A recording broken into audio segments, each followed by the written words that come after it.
Enrich is a very cleverly created acronym. It stands for European Network of Research and Innovation Centers and Hubs. And Anne-Sophie Malle is a trade commissioner for Swiss Business USA, an arm of the Swiss government, and is based here in New York. No acronym though, so we'll continue to work on that. So our format will be Sebastian will go first as the more general person, the European-wide perspective, and Anne-Sophie will present the case study of working with Switzerland. So Sebastian, we'll let you start. We'll do about 10 minutes per panelist, and then we'll have time for your questions. Please go ahead. So 10 minutes, okay.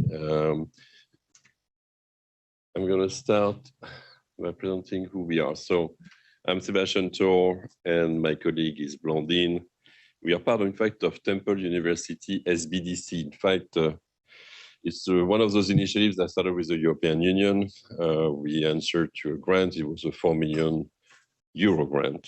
And the whole idea is to make those projects sustainable by finding or an entity that will take over, if possible, a nonprofit, or building a nonprofit. Because it's a network of university mainly, we went to a university called Temple, and in fact, it's a US entity that manage a project. So it's not, we are not part of a government from Europe, which is very different maybe from you from Switzerland, is we really work directly with a US institution. We are part of SBDC under SBA. And you have 1,000 SBDCs in the US, and a lot of them are managed by universities. So, Blandine is on the East Coast in Philly. I'm on the West Coast in San Francisco. So we push the concept of using universities for collaboration and commercialization. We don't have to tell you the US, but we talk when we talk to Europeans, we explain why it's important, how the universities are really essential for innovation, and how they could really profit from their network, their programs, their curriculum. So we built a network of about 10 universities. We have 9 soft landing announced here. We are signing more, obviously, and we're going after 20. We have 3 centers, so San Francisco, Boston, and DC, and you have all the hubs that are built around those universities that we have listed here. One important element is we solve the problem of not only infrastructure, but also mobility, which means how do I go to the US as an immigrant, as a foreigner? Should I immigrate? Should I, what is the right visa? So we solve the problem with the J1 visa, which is very unique. You hear a lot about H1Bs in universities. We came up with the concept of J1, so J1 scholar and J1 trainee. J1 scholar, if you are an entrepreneur, Master of Science or PhD, you can apply as a scholar. And in fact, a visa that goes up to 5 years. It's a non-immigrant visa. And the J1 trainee is for 18 months if you are an employee, also if possible, Master of Science and plus. And you can stay for 18 months in the universities. In the university as a trainee, so there's a little training program, but those visas, you can get them in a month and a half, compared to what's going on still now, post-COVID. For a B visa, it takes 6 months, for example, and these are simple visas. This is what we offer together with universities. It's a long list, and as you can see, we are not reinventing the wheel or creating new things. We really profit from what the university already does in terms of curriculum, program, how do they serve already their students, alumni, and startups. We use some program like the ICOR program that was mentioned. We use more the ICAP program, which is more fit for those entrepreneurs. We use SBDC. Obviously, SBDC is a network of free consultants. You have also SCORE. Some university work with SCORE. Again, a network of free consultants. Obviously, we provide the desk and all the infrastructure needed all the way to the labs. We really insist on POCs and pilots, so test beds and pilots, but really the end goal. It's an incubation program. It's really a pre-acceleration program. The end goal is to get the first references, to establish trust in the region, use the network, which goes all the way to the investor network. So we also introduce to the accelerators, equity accelerators, and to the network of angels and VCs. So this is a long list, but we do that naturally together with our partners. So we don't try as a small team and reach to do all of that. It's really a combination of the university, us, and local partners. The process or the 3 steps, we educate. So also in Europe, that goes now that we're going to start talking about smart takeoff. We propose some virtual lending, especially during COVID, that was necessary, but we still use the concept of doing it online, and then we facilitate the soft lending. All of that is for readiness, which means an advisory board. We focus on that. We look for pilots, like I said. We push strategic partnerships. We help to scale. So we really try to work on metrics and give, when they are ready, those companies to the investors with the right, I would say, they are prepared. They know what metrics they're supposed to show and how they're supposed to scale in the US, which makes them fundable. If they want to raise money, when an element, we work with startups, scale-ups, and SMEs. Innovative SMEs don't try especially to go in the US to raise money. They're already at $5, $10, $20 million. It could be a family business, but they understand that to be competitive, they need to be innovative. So the right place is the US. That's what we pitch. This is a consortium. So you recognize maybe some companies. DLR is aerospace in Germany, so large player, a billion 5 in terms of revenues. And then you have smaller players. NQR is in DC. It's a network of, they manage a network of universities on tech transfer officers and help them get grants. So the national contact point for the EU Horizon Europe, which is the name of the funding from Europe, is at NQR. This is a network. Here you have, we built an enriched global entity, which is a nonprofit out of France to address smart takeoff. What's important is we work on a network and we rely on that network, which are the agencies, the clusters, universities. But also we decided to create our own center of excellence for transfer of knowledge to educate the companies in Europe about the US before they even think of going there, or to motivate them, or to explain what it means to go there. That's the smart takeoff aspect. And the Enrich initiative is now in different continents. So it became, I think we have 20 million euros that's been spent on creating those centers and hubs in those different regions. So at the end, it's really about building and bridging ecosystems. So we are just facilitating, consolidating those bridges. So some countries need our help more than others. The Western Europe, they already built a lot of bridges, and we try to see where we fit somewhere. And for more Eastern Europe, they have not built those bridges. So we start from really not all the bridges, which means we start really by introducing a university to another university, creating a program, or really insisting on a region. Slovakia, for example, has a specific partnership with Indiana. So we insist on Purdue and the relationship with Purdue, all of that. So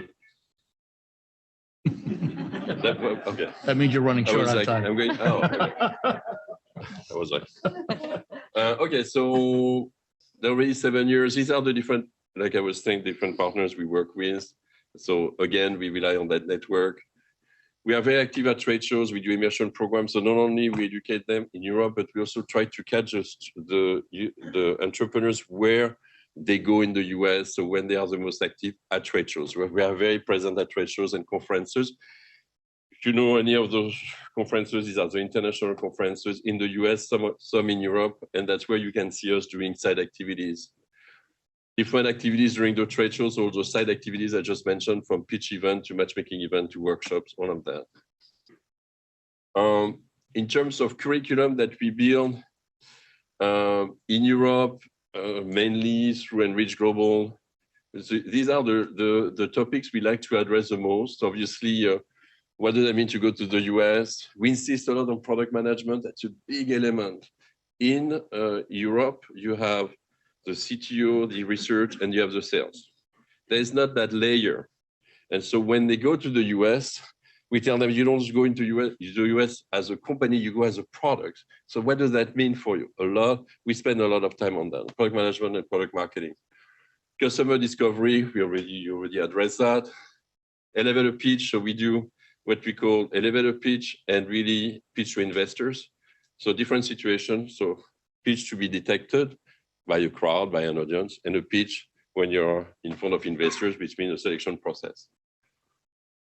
These are all it comes from 20 years of activities trying to build like program and processes. So we call that, for example, the 4 R's, the 6 P's, and all of that has been integrated into Enrich. So that's why we got that grant, and because at the end, they just profited from an activity that already existed, that at the end, we adapted to universities and that network. These are all also some classes online on YouTube that we put.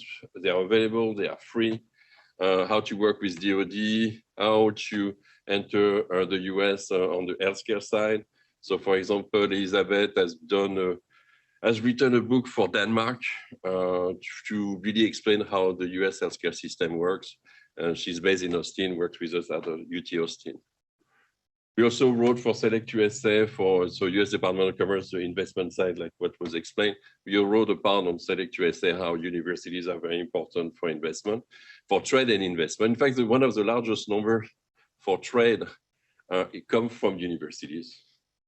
And we insist on the fact that universities are very important element for investment. And so that's something we participated in. We usually talk at Select USA Summit that was explained earlier. Other programs you need to know, like NGI Enricher and InnoWide. These are a fellowship program you apply. It takes, NGI, it takes 2 hours, InnoWide takes 10 hours. NGI, you get $25,000. InnoWide, you get $60,000 to go to the US and collaborate with private institutions or universities. Thank you. That was the long presentation.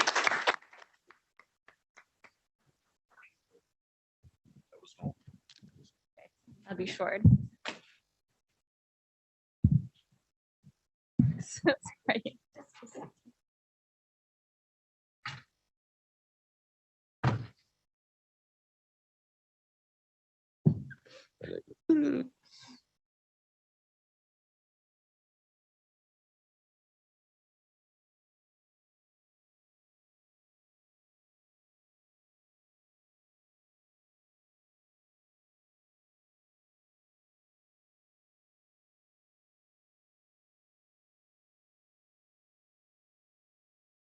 Hi, hi everyone. My name is Anne-Sophie Male. I'm based at I hope you can hear me well. Based at the Swiss Business Hub at USA here in New York. The Swiss Business Hub is part of the Swiss Consulate here, and I'm very excited to be here. I got the chance to visit Elena and the soft landing team in upstate New York a few weeks ago, and through speaking with the team there and also with some of Elena's colleagues who know how important soft landing programs are in the work that we do and in us trying to navigate the US market. So thanks very much for having me. So the way I'll go about it is, I'll explain a little bit about the way we're set up, some of our goals and some of our activities that inform you, that might be able to make it clearer to you how we help companies take off smartly to, to the US and to other countries in the world. So I'll first explain our setup. It's complicated, but it really makes sure that the support for Swiss companies goes through the different organizations in Switzerland. So our mother organization is called Switzerland Global Enterprise. The Switzerland Global Enterprise is an organization that is where a lot of consultants work that have a good network in Switzerland and in different industries. And Switzerland Global Enterprise is mandated by the Swiss Department of Economic Affairs to promote Swiss companies in the US market, abroad, and for us in the US market. We have another mandate. We have another mandate by the Swiss Department of Foreign Affairs, which gives us and what we do an official character, and which is the reason why we are part of the Swiss consulate. So gets more complicated.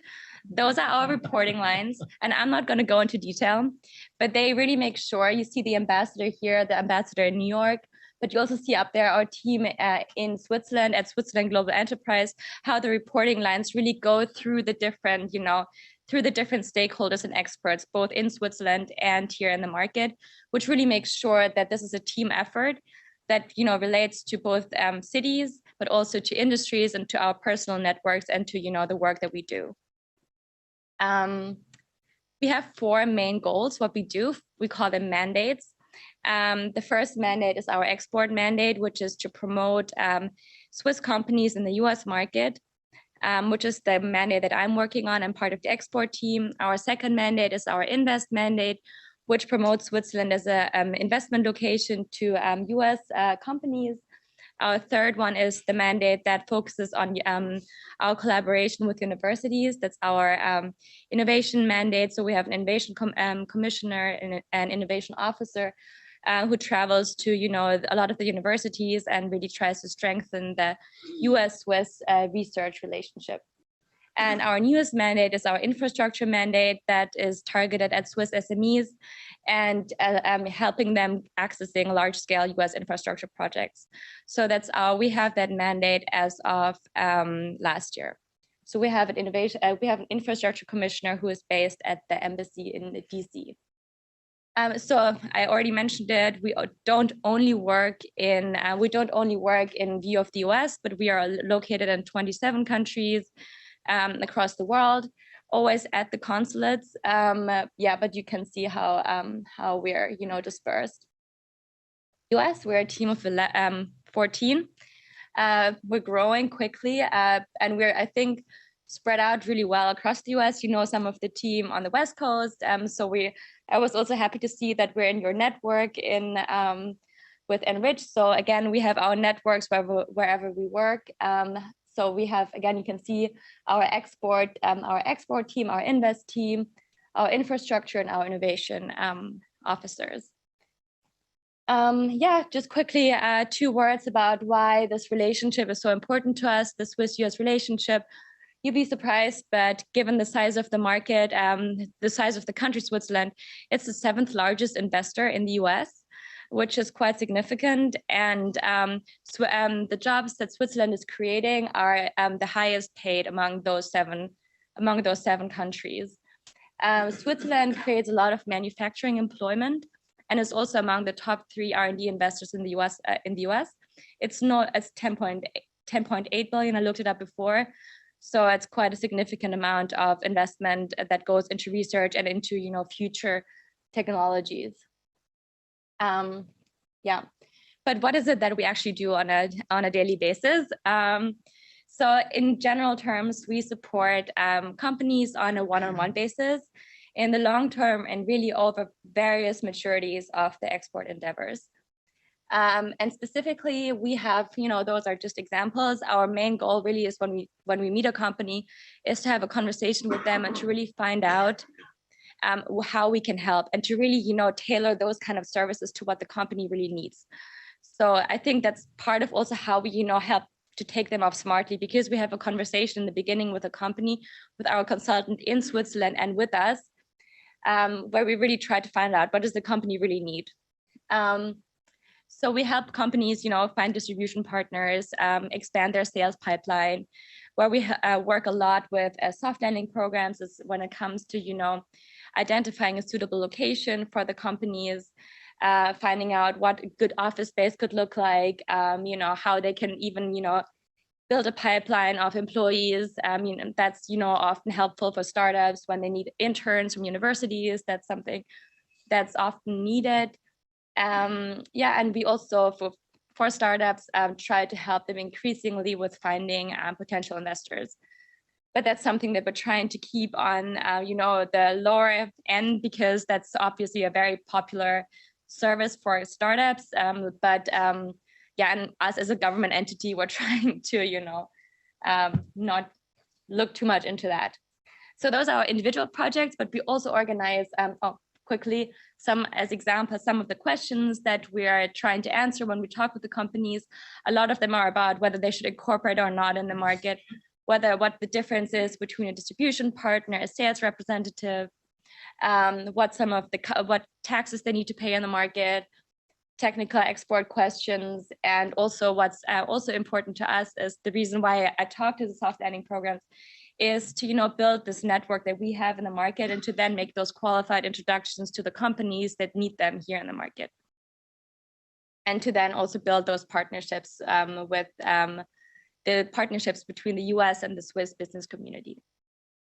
So I mentioned just quickly, so I mentioned that we do a lot of one-to-one activities with companies, but of course we also have those programs where we work with more companies and where we work with a group of companies, and those really focus on the industries that are industry verticals that we focus on.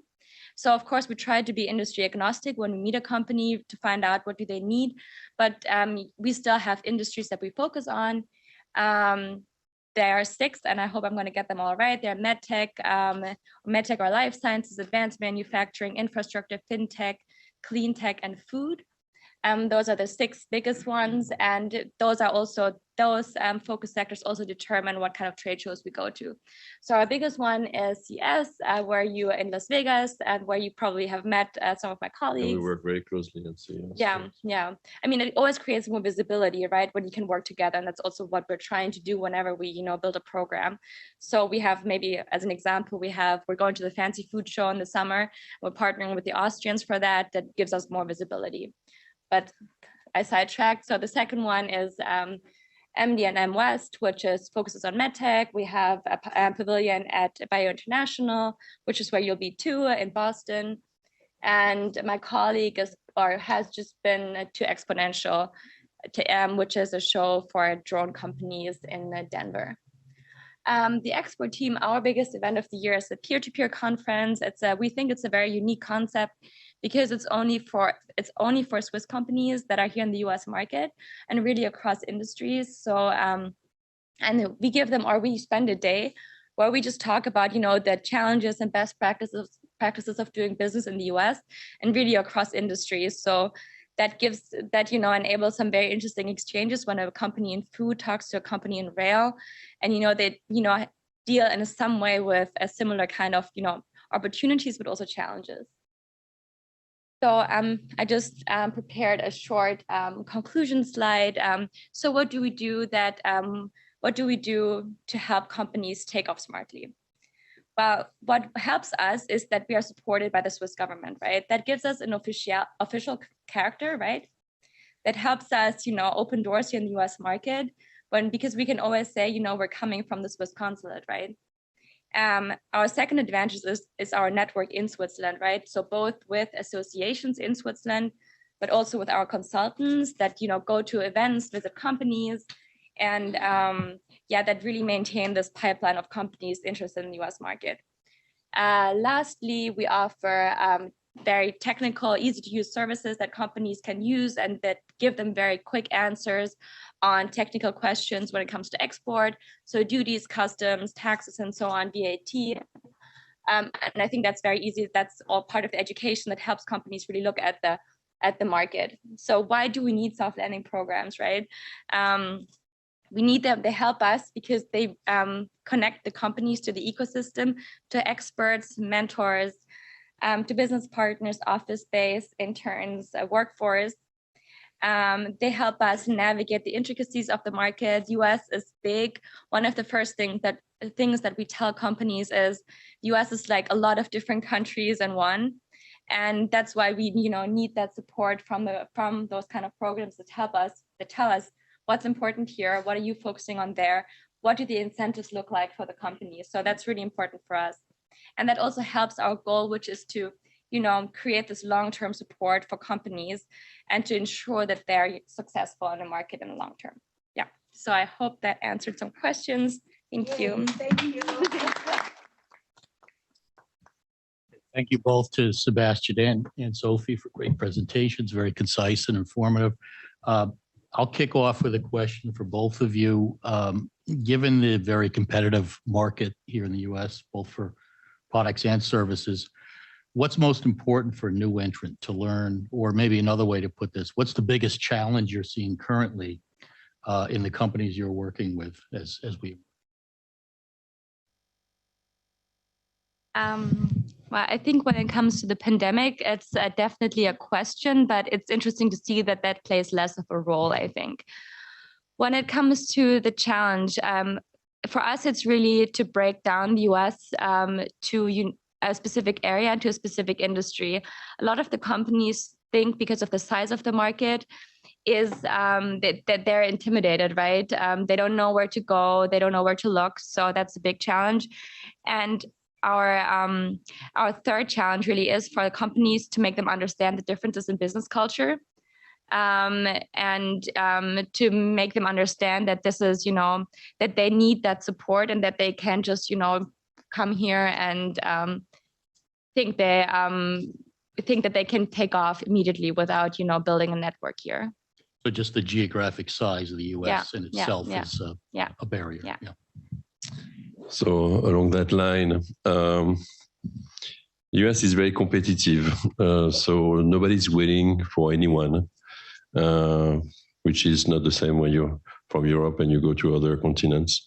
So when you go to the US, it's just another guy, another foreigner coming and trying to sell products.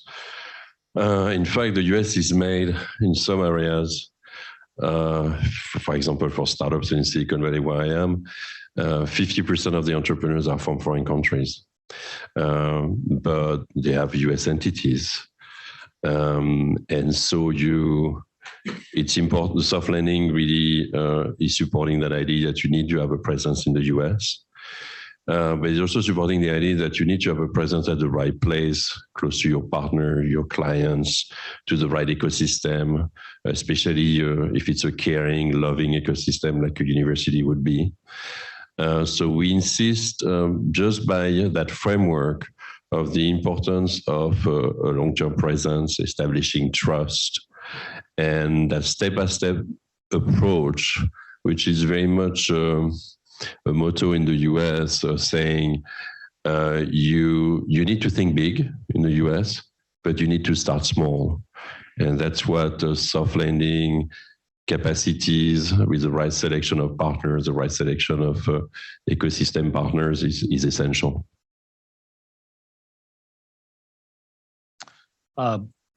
Sebastian, you used the expression transatlantic bridging. I was wondering,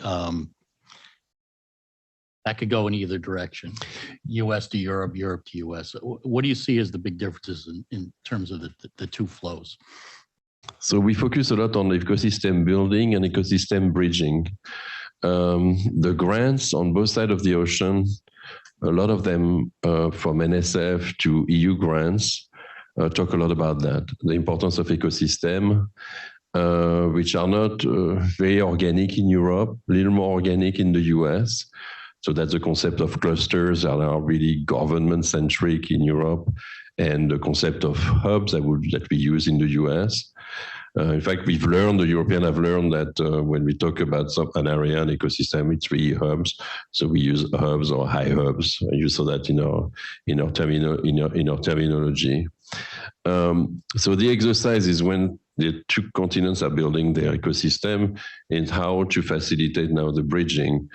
And you use for that the bridge that already exists. So you have sister cities bridges, political bridges, state-to-state bridges, and you have university bridges. And in fact, universities do that very well without us, but they focus a lot on postdoc exchange, visiting scholars, really focusing on collaboration on R&D, but very little on commercialization.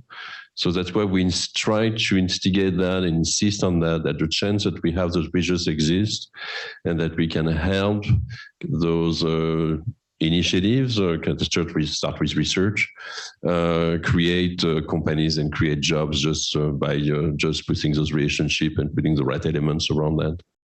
Great. Any questions from the audience? Yes.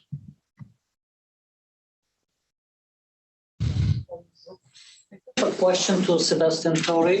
Thank you for your presentation. You already mentioned for the big difference entrepreneurship behavior on the both continents. On the other side, you mentioned for technology transfer as the experience of Enrich.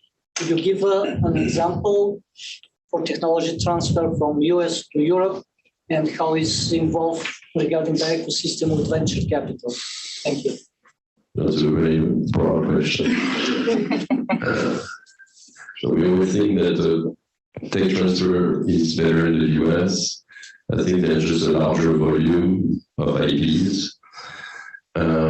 But you'll be surprised, it really depends on universities and agencies. We work with DoD on tech transfer for health, and they realize that they spend so much on protecting the IPs and so little on commercializing. So yeah, they have the same issues, but not the same scale. So in terms of volume and output, they do way better than us. So here I am being French in the US and doing like. So what I mean by that is because you relate more to Europe, that in Europe we are learning. What's interesting, I'll give the example of the two types of grants. We start really benchmarking each other, we've been collaborating, having same needs, same terminology, and try to coordinate efforts. So the EU works very well with NIH, the EU works better with NSF.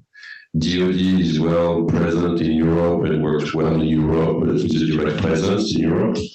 So that's moving forward to type of it. So we're going to have more and more alignment, and the TTO is going to get better in Europe just because of that.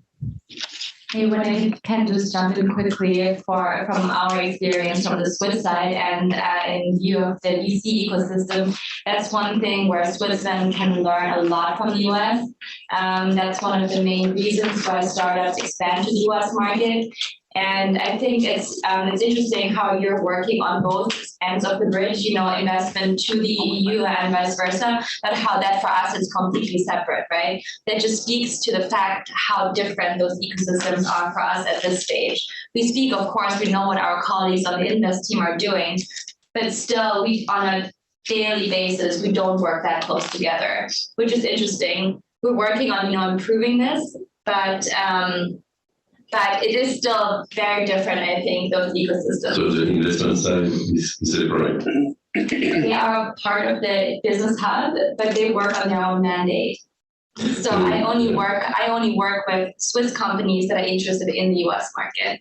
So because of COVID and the crisis, you saw a lot of countries that like business trends that merge the two, which is always a mistake.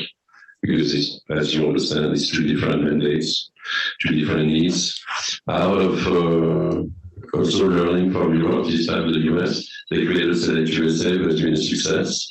That layer above the states to coordinate the needs of the states and not just having states doing their own thing like the case state, which are the states who have a presence in Europe, which is very just a light activity, which could be really way enhanced. So the US went the other way. They created Select USA. Now it becomes a lead entity that was created under Obama with Select USA Summit. Still exists. Ivanka will go to Select USA Summit. So that's kind of, you see, there's some countries that missed that opportunity to create a real arm for investment, and some others are still doing it like you. And then you have a very unique status in Europe. I don't know if you want to share how you work with the EU and how, but that's maybe. Yeah, I mean, actually, some of the developments on the EU level really play into the hand of the US. So there has been an increased interest in the US market because of some developments, particularly around materials and around medtech, that have really increased the interest in the US market, which is very interesting. Maybe, as you mentioned, for those who don't know, Switzerland is not part of the EU. So we need to define our own USP. Of course, we have a better tax environment, and there's some other ways in which we're trying to create this kind of cluster around some industries in Switzerland. But yes, we work with the EU, but there's some developments that we're also trying to hone in on when it comes to developing our economic relationships with other countries. Thank you very well. Okay, we should wrap up to get on to the next session. I hope you two can stay around for additional questions. And let's give a round of applause for questions.